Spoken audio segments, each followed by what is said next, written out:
స్నేహితులారా, గమనించారా? మన కళ్ళ ముందే ఒక శకం ముగిసిపోతోంది. మనకు జన్మనిచ్చి జీవితాన్ని నేర్పిన ఒక గొప్ప తరం ఒక్కొక్కరుగా మనకు శాశ్వత వీడ్కోలు పలుకుతూ కనుమరుగవుతోంది. వారితో పాటే ఆ ఆప్యాయతలు, ఆ విలువలు కూడా వెళ్లిపోతున్నాయేమో అనిపిస్తోంది. అసలు ఎందుకంత గొప్పది ఆ తరం? ఒక్కసారి వెనక్కి తిరిగి చూద్దాం. అది అన్నం తినే ముందు పక్కవాడి ఆకలిని గుర్తించిన తరం. ఇళ్లు ఇరుకుగా ఉన్న మనుషుల మధ్య ప్రేమ మాత్రం విశాలంగా ఉండేది. వాళ్లు ఎప్పుడూ నేను అనలేదు, మనం అంటూనే బ్రతికారు. ఉమ్మడి కుటుంబాల్లో కష్టసుఖాలు పంచుకున్నారు. ఆస్తుల కన్నా ఆప్యాయతలకు, అనుబంధాలకు ప్రాముఖ్యతనిచ్చిన తరం అది. వాళ్లకు పెద్ద పెద్ద డిగ్రీలు లేకపోవచ్చు, కానీ జీవితం అనే పుస్తకాన్ని పూర్తిగా చదివిన తరం అది. గడియారం లేకపోయినా సూర్యుని చూసి సమయాన్ని, క్యాలిక్యులేటర్ లేకపోయినా నోటి లెక్కలతోనే జీవితాన్ని గెలిచిన మేధావులు వాళ్లు. ఇంటర్నెట్ చూడకుండానే అపారమైన జ్ఞానాన్ని నింపుకున్నారు. జీపీఎస్లు లేకున్నా గమ్యాన్ని ఖచ్చితంగా చేరగలిగారు. ఆ రోజుల్లో చేతిలో మొబైల్ ఫోన్లు లేవు, కానీ మనసు విప్పి మాట్లాడుకునే స్నేహాలకు లోటు లేదు. పోస్ట్ కార్డులపై రాసిన 4 ముక్కలు ఫోన్లో మాట్లాడే గంటల కన్నా ఎక్కువ ప్రేమను పంచేవి. టీవీలు లేకున్నా వీధి నాటకాలు, బుర్రకథలతో వినోదంగా కాలం గడిపిన తరం.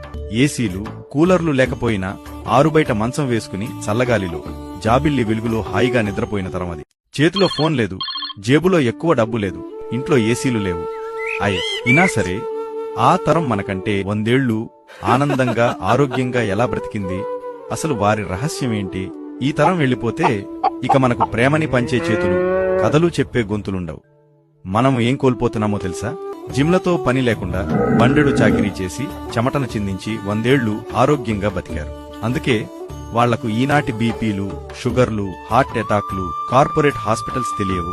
6వ ఏడు వచ్చే వరకు పిల్లల బాల్యాన్ని ఆటపాటలతో నింపిన తరం. తమ కష్టాల్ని ధైర్యంగా ఎదుర్కొన్నారు. త్యాగాలతో పిల్లల భవిష్యత్తుకు పునాదులు వేశారు. కులమతాలకు అతీతంగా అందరినీ సోదరభావంతో చూసిన గొప్ప మనస్సు వారిది. అలాంటి అపురూపమైన మనుషులు నేడు ఒక్కొక్కరుగా మనల్ని విడిచి వెళ్లిపోతున్నారు. వారిని కోల్పోతుంటే సర్వం కోల్పోతున్నట్టుగా అనిపిస్తుంది. ఆ తరం మనకు లాంతర్లా కాంతిలో వెలుగులు నింపితే, ఈ తరం కరెంటు దీపాల వెలుగులో చీకట్లు పెంచుకుంటోంది.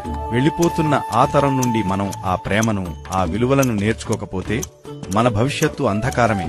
ఉన్నన్నాళ్లు వాళ్లని ప్రేమగా చూసుకుందాం. వాళ్లు నేర్పిన బాటలో నడుద్దాం. పాత తరాన్ని గౌరవించండి. Respect the older generation.